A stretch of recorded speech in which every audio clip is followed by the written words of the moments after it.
సృష్టి fertility centre అక్రమాలపై case నమోదు చేసిన ఈడీ హైదరాబాద్, విజయవాడ, విశాఖ సహా 9 ప్రాంతాల్లో సోదాలు నిర్వహించింది. క్లినిక్లతో పాటు నిందితుల ఇళ్లలో కూడా సోదాలు చేస్తోంది. మనీ లాండరింగ్ కోణంలో ఆర్థిక లావాదేవీలపై ఆరా తీస్తోంది.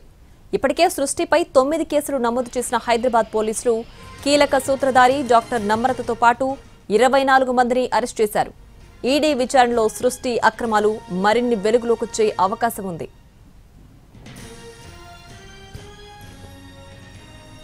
సరోగసీ పేరుతో చైల్డ్ ట్రాఫికింగ్ కు పాల్పడ్డ సృష్టి 4 నెలల్లో 500 కోట్ల లావాదేవీలు జరిపినట్లు గుర్తించారు పోలీసులు.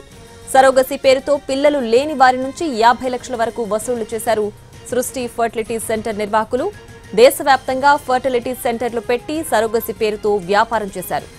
గ్రామీణ ప్రాంత దంపతులను ట్రాప్ చేసి పిల్లలను కొనుగోలు చేసిన సృష్టి నిర్వాహకులు అలా కొనుగోలు చేసిన పిల్లలను 50 లక్షలకు అమ్మేసి సొమ్ము చేసుకున్నారు.